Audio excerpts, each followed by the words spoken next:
Oui, l'adolescent est en effet narcissique, mais il faut l'entendre comme une fragilité narcissique. C'est-à-dire que c'est une période que nous avons tous traversée, je tiens à le rappeler, où nous sommes justement dans cette forme de transition et en même temps avec une forme de nostalgie de l'enfance et la peur de devenir adulte tout en ayant envie de l'être. Et c'est aussi une période où nous sommes dans cette forme de ce qu'on appelle de la construction de l'image de soi, non plus dans le regard des parents, mais dans le regard des pairs. Donc, et en plus se surajoute à ça un bouleversement biologique et hormonal. Donc vous avez comme ça tous les ingrédients qui montrent d'une certaine manière que l'adolescent est toujours en quête du regard de l'autre pour confirmer ou infirmer qu'il existe. Donc je dirais que c'est presque une quête identitaire. Donc oui, l'adolescent est narcissique, mais parce qu'il est dans une quête justement de pouvoir finalement correspondre aux idéaux du groupe.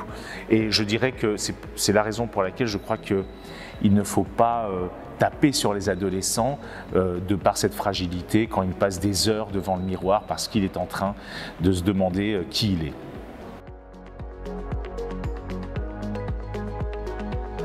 Alors en effet, c'est vrai que l'adolescent, justement toujours dans cette quête un petit peu d'une image de soi, comme on a pu tous le vivre à une certaine époque où il y avait ce désir de s'identifier à des figures, souvent des acteurs, des chanteurs, mais on était dans une dimension dans une forme de soumission, c'est-à-dire qu'un rapport vertical. Au fond, j'ai envie d'être comme cet acteur-là. Alors on pouvait d'une certaine manière trouver des vêtements ou autre. Il y a eu une rupture avec l'avènement des réseaux sociaux et d'autant plus avec Facebook et surtout de sa petite sœur Instagram, où là on s'est rendu compte que l'influenceur nous tend un piège, d'autant plus à l'adolescence parce que, première chose, il y a cette forme d'illusion de proximité. Il se filme souvent dans sa chambre, va nous parler parfois même de ce qui ne va pas. Et puis en même temps, juste après, il va poser dans quelque chose de très idéalisé.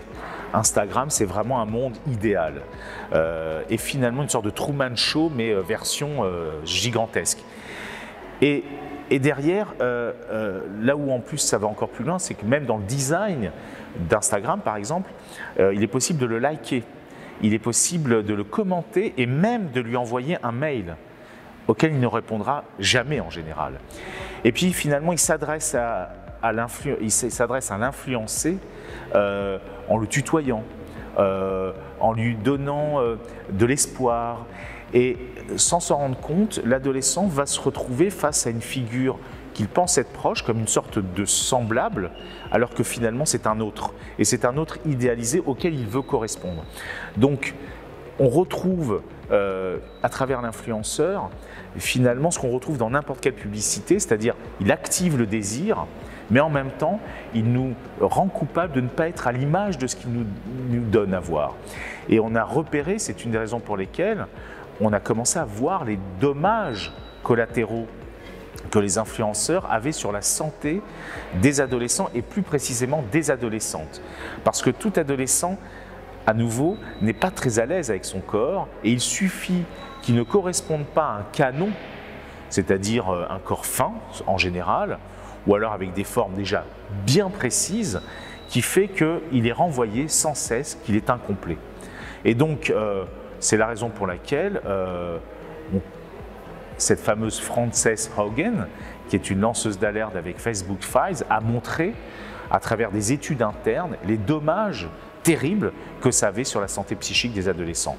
Donc les influenceurs, à l'image même du terme d'influence, est très inquiétant, c'est-à-dire que quelque part, lui-même se tend d'ailleurs son propre piège, puisque lui-même ne va pas toujours très bien, l'influenceur, il est dans une sorte de faux self continuel, où ce qu'il vend, c'est non pas ce qu'il produit, mais ce qu'il est physiquement. Donc il y a quelque chose de très régressif, et au bout du compte, je pense que il serait intéressant d'aider les adolescents à prendre de la distance, non pas simplement sur le terme « oulala, faites attention Internet, il y a plein de dangers potentiels, les inconnus, les cyberprédateurs », mais plutôt de se dire à quel point lui-même rentre dans ce monde très idéalisé où tout va bien, alors qu'à l'adolescence, tout ne va pas forcément bien.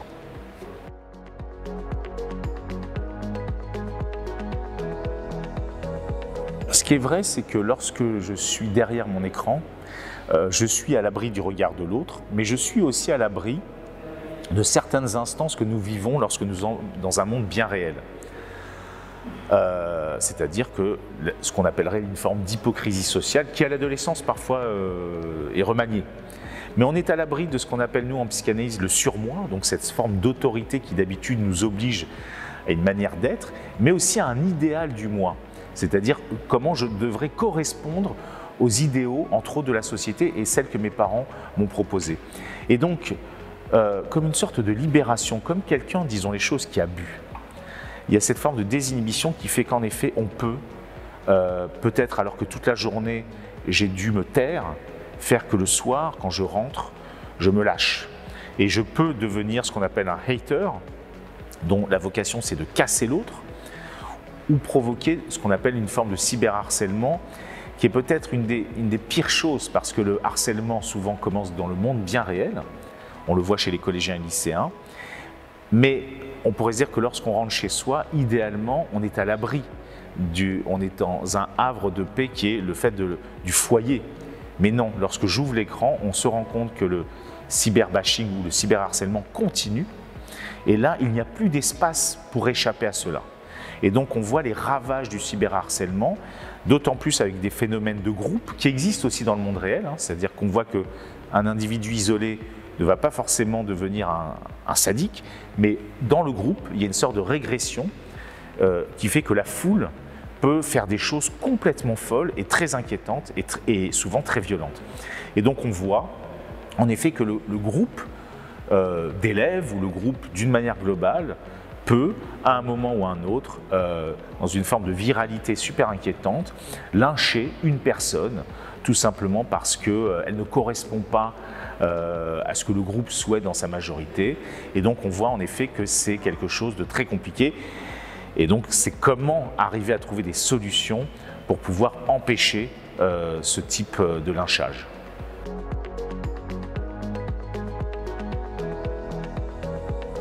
Et ce qui est intéressant, c'est qu'en effet, on a tendance toujours à stigmatiser l'adolescent comme hyper connecté, alors que dans la réalité des chiffres, et c'est entre autres une revue américaine qui s'appelle Wired, qui a évoqué que ce sont finalement les 35-49 ans les plus connectés, à l'inverse de ce que l'on croit. Pourquoi? Parce que le collégien et le lycéen, lui, toute la journée, il est quand même en classe.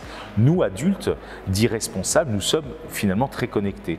Et on se rend compte que, d'une certaine manière, les pièges dans lesquels les réseaux sociaux nous font tomber existent aussi évidemment pour les adultes.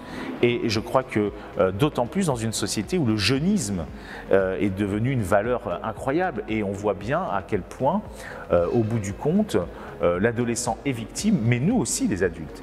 Et je crois que peut-être une des solutions, pour arriver à pallier à cela, et surtout à éviter le fossé générationnel qui existe entre parents et ados, c'est de faire des écrans un allié dans la dynamique familiale, voire même partager les écrans.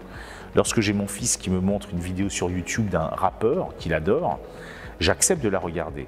Et donc il m'apprend quelque chose. En plus, si je trouve ça bien, eh bien, ça le valorise énormément. Et comme vous le savez, pour qu'un fils, pourquoi pas, puisse dépasser son père, il faut que le père accepte d'être dépassé. Donc c'est un petit exemple pour vous montrer à quel point partager l'écran, prendre le temps de parler autour des écrans est peut-être une des solutions pour éviter de se retrouver totalement seul, chacun dans sa bulle.